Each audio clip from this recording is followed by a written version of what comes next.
Good morning and welcome to My Catechism. I am your talk show host, Father Lucas Inoc, the spiritual director of the Divine Mercy in the Archdiocese of Cebu. And together with me is Brad Adam Anpier, who is also the president of the Catholic Faith Defenders in the Archdiocese of Cebu. Today we'll be reflecting on the Gospel reading taken from the Gospel of Luke, chapter 13, verses 1 to 18. And this is about the call to change of heart or repentance. No? And this is very relevant in our season today, the liturgical season of Lent, because as we all know, that the season of Lent is basically a penitential season. And we have to be more reflective on the event that we will be reflecting and also celebrating, which is the event of the Paschal event of our Lord Jesus Christ, the event of His passion, death, and resurrection.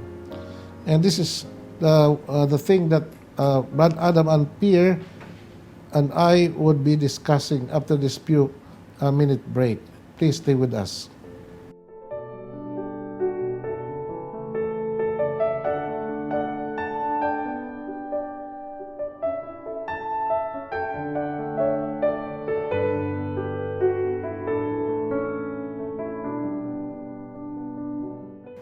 Thank you for staying with us. May buntag Brad Adam o may buntag sa ato mga televiewers. It seems that the season of summer is already here, no? Because we could see that we could feel there's so much heat today, no? The temperature rose up to from 35 to 40 degrees Celsius. So, niya nagkita sa panahon sa ting-init, panahon sa Kwaresma, because the ting-init or summer is also associated with Lent, no? Basta mahis ko kita og summer or Kwaresma, ang nakakisunahon nas mga tao ting-init. Ting-init. So, it so happened that the season of Lent falls during summertime.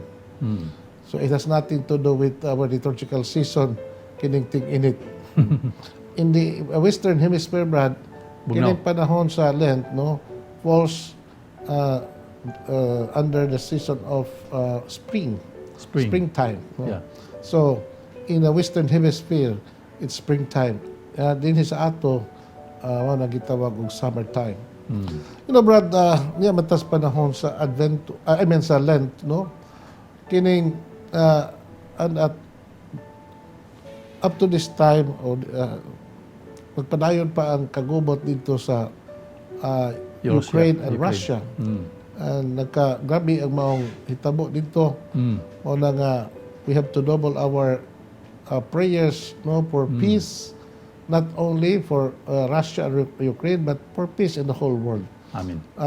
I heard that the Holy Father would be consecrating Russia and Ukraine to the Immaculate Heart of Mary, no, by March 25.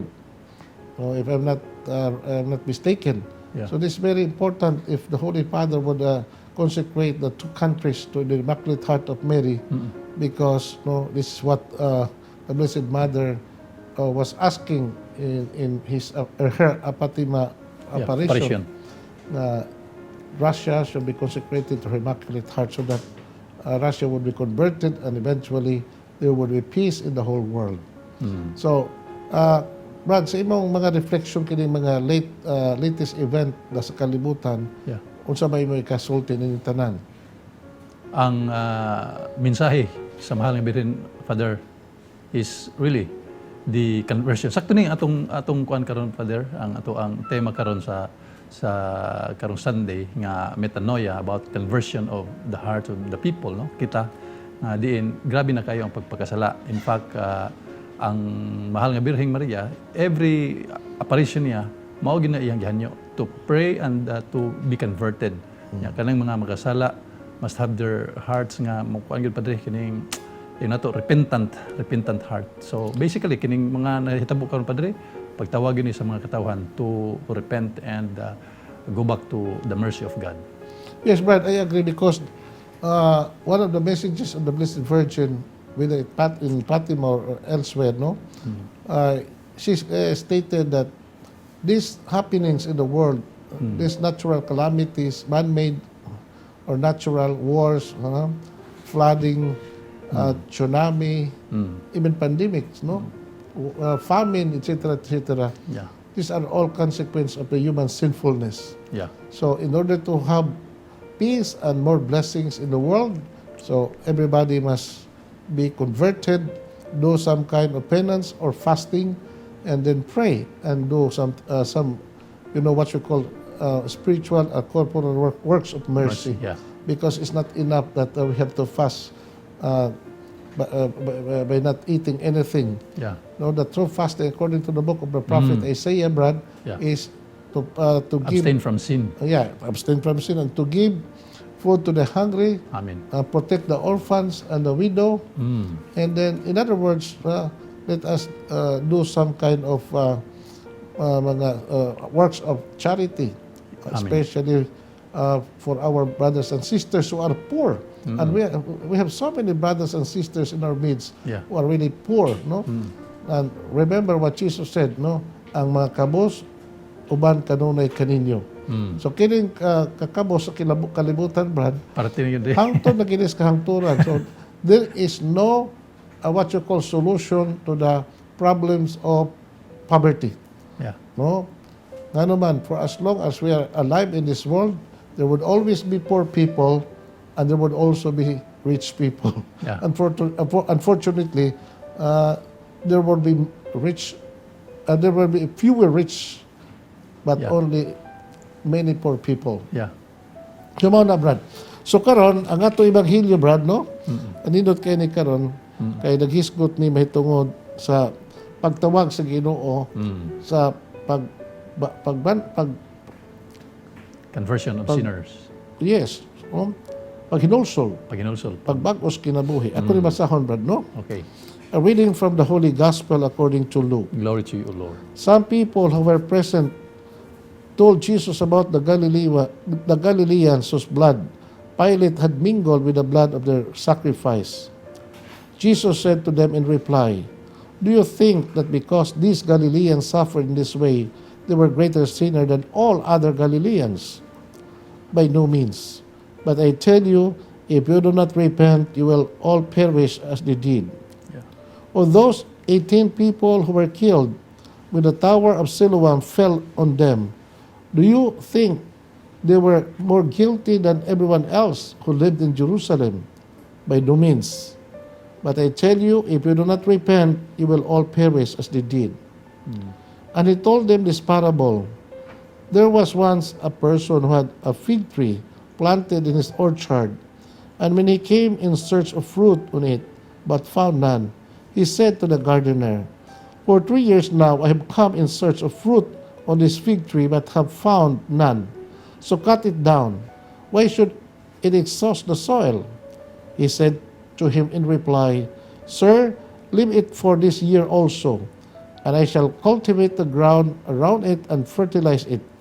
It may bear fruit in the future. If not, you can cut it down." My brothers and sisters, the gospel of the Lord. Praise to you, Lord Jesus Christ. So, Brad, there are two sections in this gospel reading today, and this is about the necessity for us to be converted, the call to repentance, and also the second part is a parable on the fig tree. No, and this is something that we will be discussing, no, as we go on in this episode. No, Brad, kining duha ka event gisgutan din sa ebanghelyo. No, wa kay tay hibaw, no. We only know it by way of allusion sa gipanultis tong Ginoo nga doon ay mga Hudiyo may duol kaniya unya nagayo siyang opinion mahitungod niadtong mga tao nga mga taga Galilea who were being massacred by Pilate, no, when they were offering their sacrifice in the temple. Ya matud pa ni sa tong Ginoo, do you suppose that these people were more guilty than the other Galileans? By no means. Ingon na itong Ginoo. Yeah. I tell you, if you do not repent, you will all perish as they did. And he also mentioned about those 18 people na nag-aksidente. No? When Pilate built a tower, a water tower in the pool of Siloam, niya pagka-hugno sa mga tower blood, 18 of these people died. Yeah. Unya, mingon itong Ginoo, do you suppose that these people were guilty than everyone else who lived in Jerusalem? By no means. But I tell you, if you do not repent, you will all perish as they did. Yeah. So, kini ba ang duha ka event nga gisgutan sa itong Ginoo?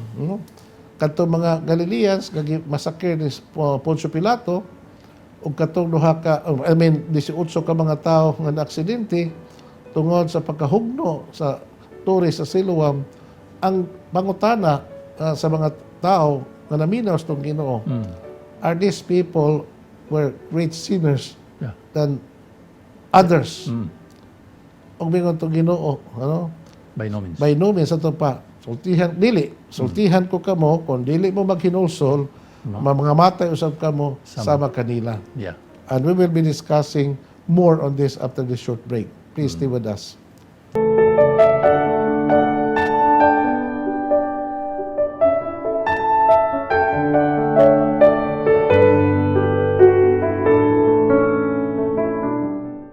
Thank you for staying with us, Brad Adam. Atong padayunon ang atong reflection sa Ebanghelyo karon. So, we talk about these people mentioned by Pontius Pilate nga nangamatay, unya according to the mind of the people who listen to the Lord in His teaching, kini sila mga tawhana because they die that way, no?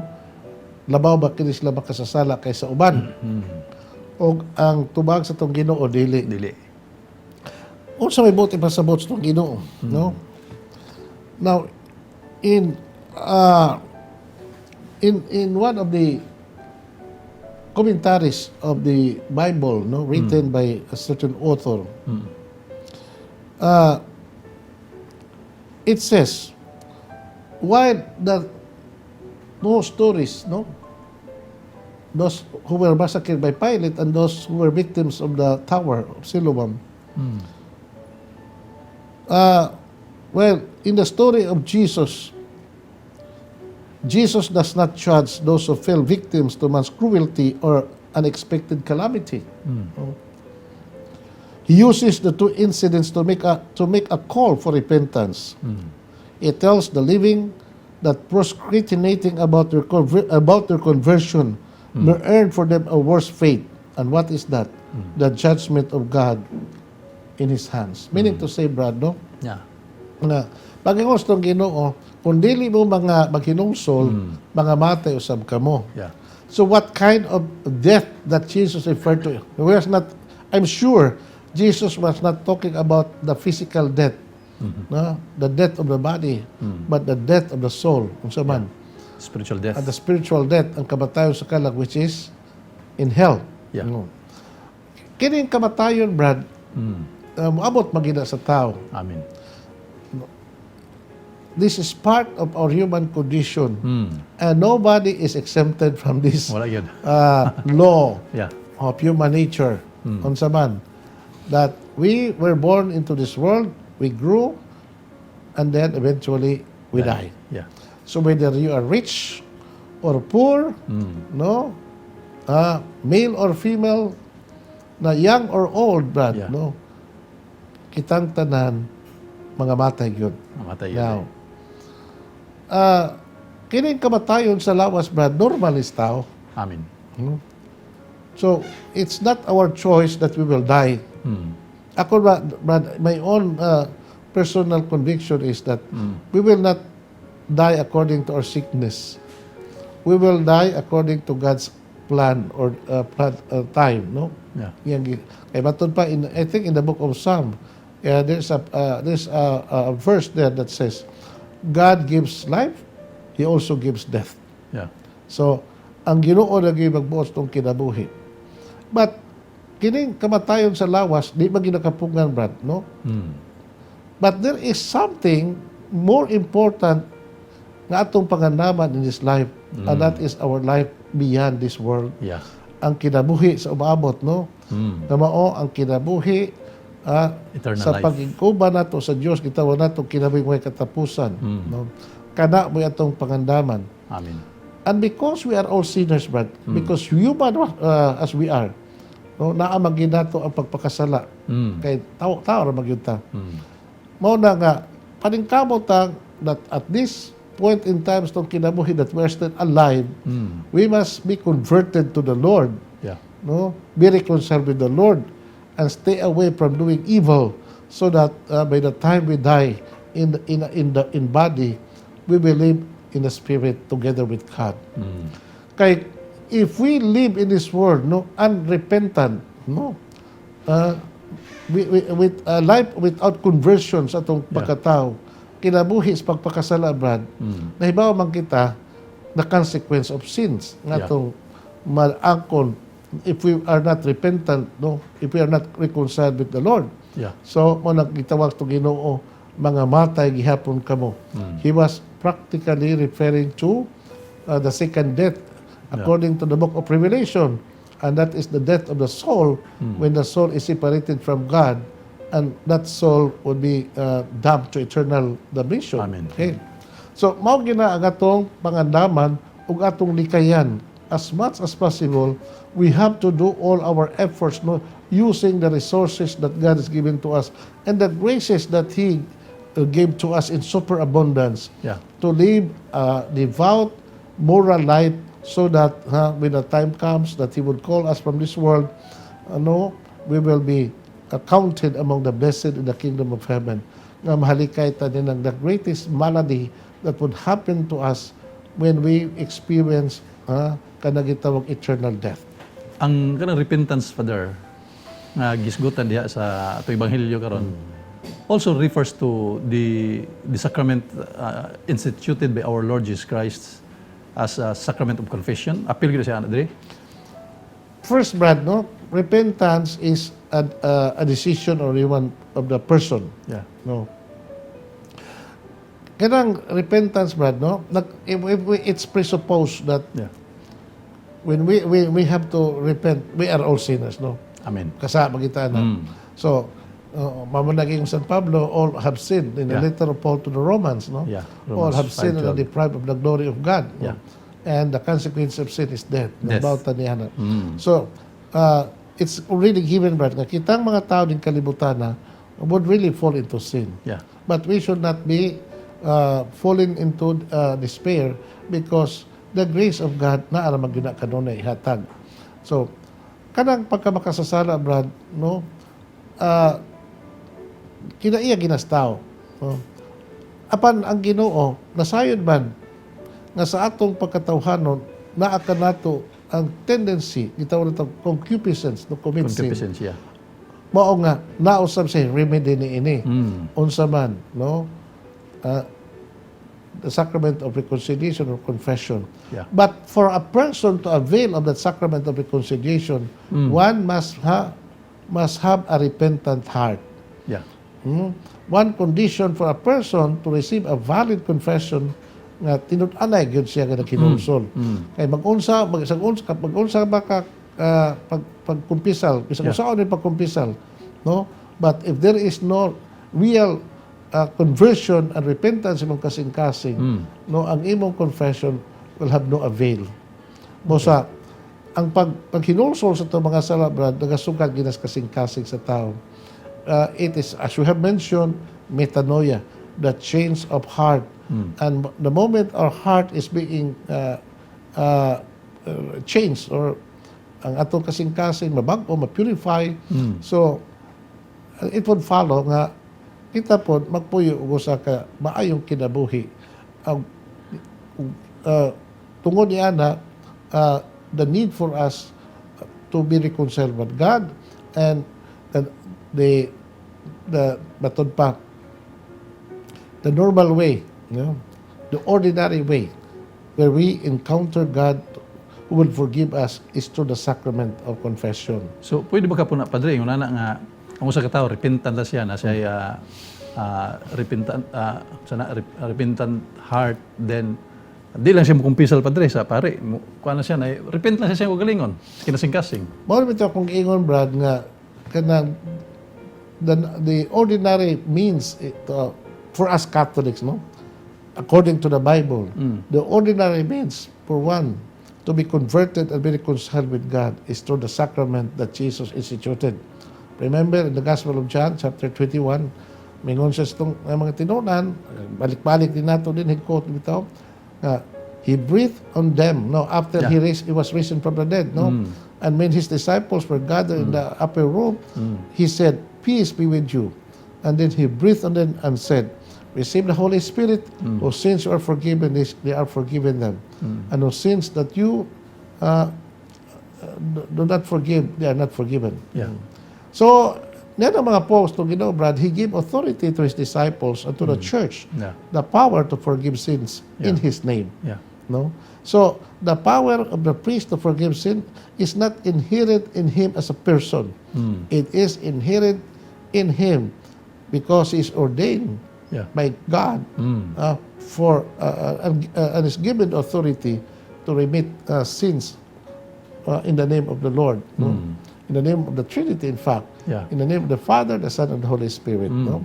So, this is what we call the ordinary means or the ordinary way we encounter God in order to forgive us. But in extraordinary events itong kinabuhi, when the sacrament of reconciliation is not available for one reason or another, then we can make an act of contrition and God will forgive us. Because we know God is greater than the sacrament that He instituted. Yeah. No?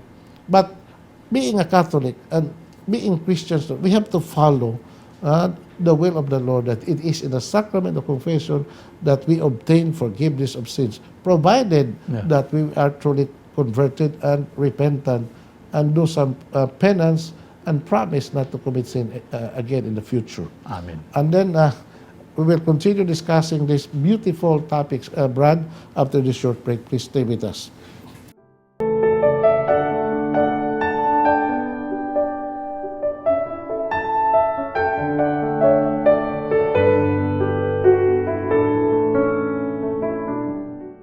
Thank you for staying with us. Now, Brad, we will be discussing the second part of the Gospel reading. And this is about the parable of the fig tree. Fig tree. This is from verse 6 to verse 9. Mingon to Ginoo. There was once a person who had a fig tree planted in his orchard. And when he came in search of fruit on it, but found none, he said to the gardener, "For 3 years now I have come in search of fruit on this fig tree, but have found none. So cut it down. Why should it exhaust the soil?" He said to him in reply, "Sir, leave it for this year also, and I shall cultivate the ground around it and fertilize it. It may bear fruit in the future, if not, cut it down." Abraham, usa di ka parable on the fig tree. Yeah. Nga, matud pa, nga wa mamunga. And then, the decision of the master of the garden or the orchard, the owner of the garden or the orchard, ingon siya, putla ni, kinakusik-usik lang sa katambok sa yuta. Yeah, mingon ang gardener nga, ay lang, I have, let us give it a time to bear fruit. I have to cultivate the soil and fertilize it. No? Hopefully, it will bear fruit in 1 year, and if not, putlo na lang kini. So, the meaning of this parable is very clear, Brad. No? That we as human beings, created by God in His image and likeness, we are given by God with so much gifts, and then if we do not bear fruit, no, our life would be useless. Yeah. It's good for nothing. Mo na, Brad, nga ingon dunay principle sa New Testament nga nag-ingon, uselessness invites destruction.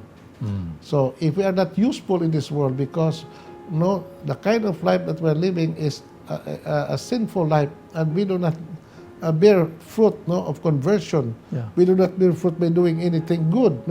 So we'll be cut off, no, from our relationship with God. And the moment we are cut off with that relationship with God, asa matapaingon, eternal damnation. Yeah. Pero nakanindot, Brad, no? Na the gardener of the master, no? Ingon siya, tagaan na itong chance Yeah. na mamunga. So, the message is that God is so, understanding and patient for us sinners. He gave us a number of times, Yeah. so many chances to reform and to return to Him. Yeah. In fact, He would give us a whole life Yeah. sa atong kinabuhi ng kalibutan na to prove ourselves, no, that we are really capable of doing good and be converted.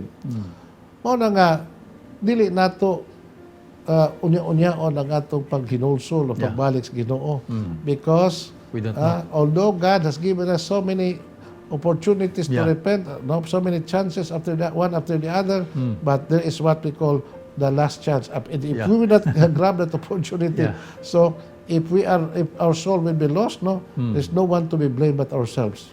But you alone. Now, ikaw, Brad, ikaw sa Sinod na Bible. padre kay giklaro mo gina sa atong Ginoo diha sa Luke 12:40, prepare yourselves because you not know when that time will come.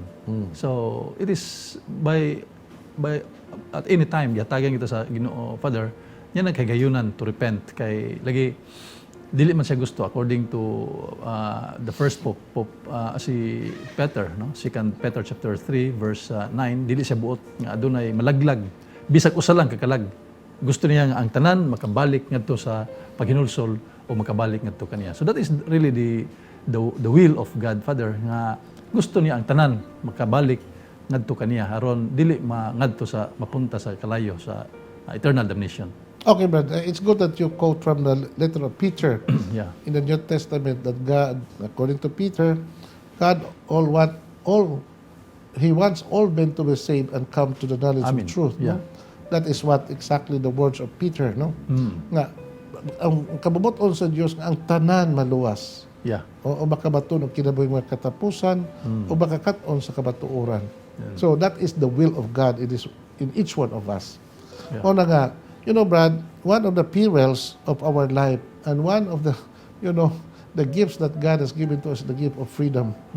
The freedom or the free will Yeah. to decide, no, for good or for bad, no.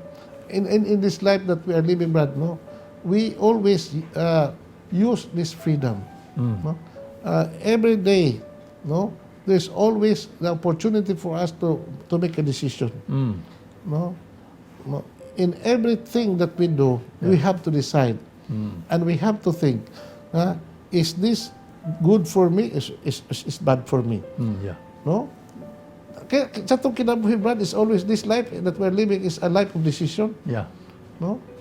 And the decision that we must always do should be that what I do in this world, whatever unsay ako buhaton ng kalibutana, I must always do it according to the will of God, Amen. in line with God's will. No? Yeah. Now, St. John Bosco, Brad, there's a word that I read in the life of St. John Bosco. Ingon si St. John Bosco nga, you can do everything in this world. Yeah. No, you can enjoy this world. Yeah. But only one thing that you have to avoid, never to commit sin. Yeah. Amen. In other words, in every decision that we have to make, in every act that we do, meaning kalibutan, Brad, Yeah. no, we have to do it in line with God's will, Amen. no, according to the law of God. Because, no, doing anything contrary to the will of God, Yeah. no, is tantamount into sin. Amen. So, mao na Brad. Basically, kaya na sa itong kinabuhi, do good and avoid evil. Yeah. And you will be safe sa imong kinabuhi. Yeah. Mao na nga, karon Brad, according to the parable, the second part of our gospel reading, we have to examine ourselves. No, what have I done with my life now? Yeah. I am already 20, 30, 50, 60, or 80 years old, Yeah. what have I done in this world? Yeah. Unsa may ako mga bunga. Nga, you know, Brad, no, when we die, the only thing that we will carry along with us, no, in our journey to another life, Yeah. ang mga maayong binuhatan na yun nato. Amen. No? That's the only thing that we will carry Yeah. in this world. Not the material things that we accumulate, not the honor and prestige and Yeah. power Yeah. that we have achieved in this world. Ang ato lang yung mga when we die, Brad, no? Nga ma-exhibit nato before the judgment seat of God all the positive things that I have done, Yeah. all the good things that that we have done. Yeah. Mao na nga in the parable of the last judgment in the gospel of Matthew chapter 25, Brad, ngon, Yeah. ato Ginoo, I was hungry and you gave me food, Yeah. thirsty and you gave me drink, naked and you clothed me, stranger and you welcomed me home, sick and in prison and you cared for me. Receive the kingdom. Yeah. So, mao ni Brad, no, ang mga butang na atong mada, and these are the treasures that we have to accumulate in this world. Yeah. Mao ni gingos ni Ginoo si Ebanghelyo sa Lucas, pagtigom kamo mga bahan Bandit. dito sa langit, din walay mga kawatan nga makakawat, walay Mga mga anay. ok-ok ug anay nga makakutot. So what are these treasures nga atong itigom dito sa langit, Brad? The treasures of our ato mga binuhatang Yeah. For katarong. works of mercy. Mga maayong binuhatan nato for others and for Yeah. God. Amen. So mao gina, Brad, no? So conversion, Brad, nga gipangayos Ginoo is not only to make a decision to turn away from sin, but to make a firm decision to commit ourselves for God, Yeah. no, and to do His holy will Yeah. by doing good for others. Amen. No, na, Brad. So, yan itong panahon sa Kwaresma, Brad, no? So, in this season of Lent, we will always tell our people na maghinulsulta, magbago tas tong kinabuhi. Pero huwag na, Brad. No, maghinulsulta, unya sa atong paghinulsol, ubanan nato ang pagbuhat Buhat maayo. yun. Because no, repentance without good acts or without Yeah. good deeds Amen. is not complete. Yeah. No? It's not, na nga, kung maghinusol ba ganita, magbasol tas tong kinabuhi, we must be like a fruit-bearing tree. Yeah. No? Nining kinabuhi katong gipuy-an. Amen. So, ang nindot ko Brad, sa atong kinabuhi ba, kasama tag kahoy nga mamungingig, mga daghang mga maayong bunga. Pastila naman, kahoy tanga, all leaves and flowers without fruit. Oh. Mura tag kapayas nga laki. Kita ka ng kapayas nga laki, Brad. Walay bunga. All leaves, all fruits. Oh. I don't know, all leaves, all flowers, but no fruits. Yeah. Ang sabi bahaton, putlon ug lauban. Oh. So, the same thing with us, no? We not only full of leaves and flowers, but we must also be like fruit-bearing trees Yeah. that would give glory to God. No? So, thank you for staying with us. And again, since we are now on the third Sunday in the season of Lent, I would once again encourage our people to go to Mass and receive Holy Communion. But please go to confession as much as possible, no?